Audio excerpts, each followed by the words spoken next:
so happy we alive. I'm Patrick Moore, and welcome again to Louisville Late Night. Louisville Late Night, that is. This evening we are privileged to have with us live wire and Louisville entertainment and communication, John Yarmuth, editor of Leo magazine, and in a very brief time have asked John to if he'd share with us some of his experiences here at Leo and tell us perhaps some of the origins of Leo, how it came together, and some of the interesting experiences he's had along the way, and what direction he sees Leo going in the future. Where would you like to begin with the beginning? Begin with the beginning. That's always a good spot to start. How long has Leo been in existence? Well, we celebrate this month the 10th anniversary of the first issue. It's not actually our 10th birthday. We put out a prototype issue in July of 1990, and we circulated about 30,000 copies and just let it sit out there for a couple months to see what the reaction would be. And then our first regular issue was November 1st of 1990. So we're 10 years old. The genesis of this publication really was about 12 years earlier. And I was doing a city magazine at the time, a slick city magazine called Louisville Today, and we decided to, because I'd seen alternative newspapers in various communities. Prior to that, we tried one here. We essentially took over what was then the old Louisville newspaper called the Manly Messenger. They were in financial straits. Manly Messenger? Manly Messenger. Well, it was the Manly neighborhood at one time. Okay. And it was a neighborhood newspaper that was running into trouble, and we decided, they came to us for help, and we said, well, we'll take over the operation, but we want to change the type of publication it is. And we did it. We changed it to a paper called City Paper. We only circulated it in the downtown old Louisville neighborhood. And it was a very bizarre paper. Bizarre paper? Bizarre in the sense that there was really no telling what we would write about from month to month. And it was a monthly. We wrote one month about working on a barge going up into the Mississippi. Another one was running guns with the Sandinista, or running with the bulls in Pamplona. We published the formula for the atomic bomb. It was a very eccentric paper. And we were the first people at that point. That publication was the first one to do personal ads, free personals in the community. And we ran it for 2 years, and it was actually pretty successful. We won some awards. We actually made a little money on it. We developed a following. We were putting out 25,000 copies free every month, and most of them were picked up. And we made the mistake at that point, because we had some staffing issues, we made the mistake of saying, well, this is getting to be a distraction from what our real business is, which is the magazine business. And what we should have done was say, if we had been visionary enough, we would have said, well, this has more of a future than this slick publication we're doing. And we should have dropped the magazine and kept City Paper going, and then we'd be that much farther along at this point. But we didn't.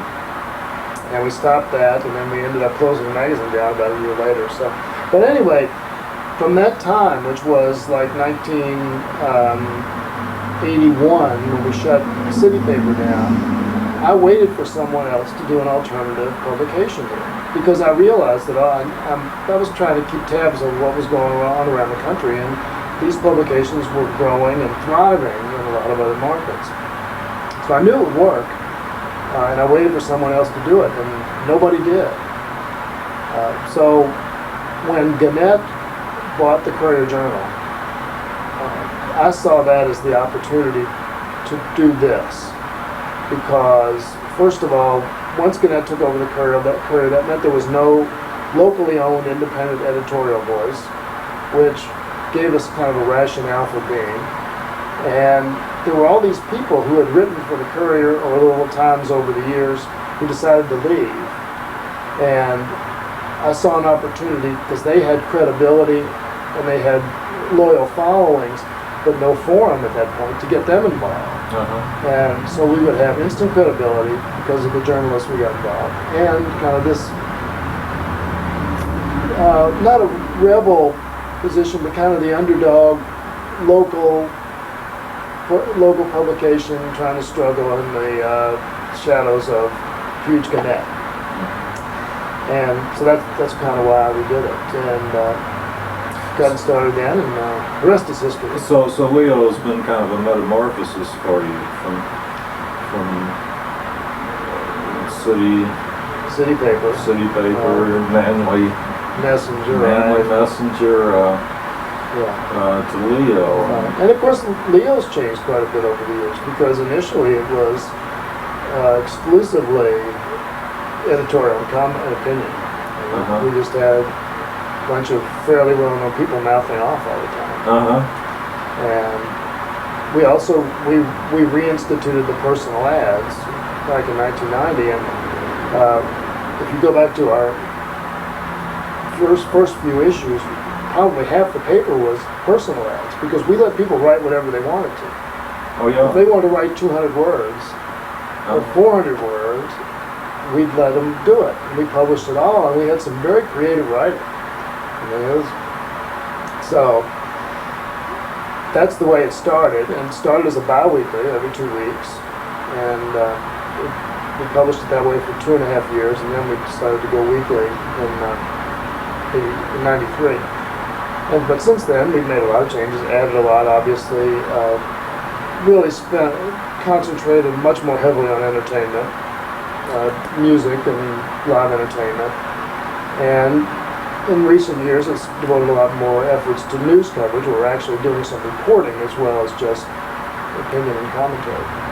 Yeah, it's a very interesting mix that you have. You have great national columnists like Molly Ivins and Dave Barry, and then you have locals like Bill Doolittle, and it's amazing to me to see how a newspaper like Leo apparently thrives. Would you say Leo's thriving? Doing real well.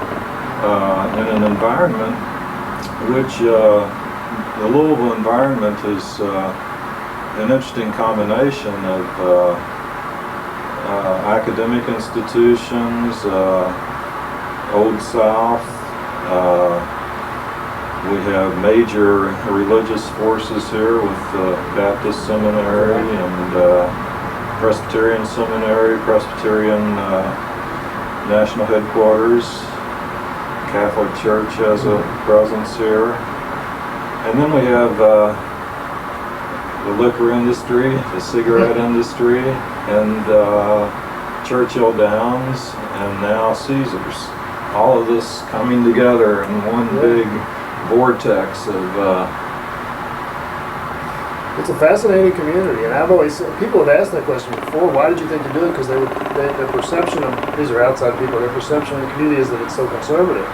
And I said, well, Louisville's really not a conservative community. Louisville has its conservative elements, and it has its very progressive liberal elements, and so it's, we don't consider ourselves a publication for everybody. Now, interestingly enough, a lot of people who are conservative read us and get furious. And they write letters to the editor, and they argue with me, and that's great. I can't say that I'm the type who actually reads stuff that I disagree with. I can't stand to read Cal Thomas in the newspaper. I think he's just totally off the wall and not very intelligent. And I disagree with him on everything. I choose not to read him. I'm surprised a lot of people who disagree with me and a lot of the other things we write about read us, but they do, and I actually have a lot of respect for those people who don't agree with us. We've been real lucky, but again, I think I never for a minute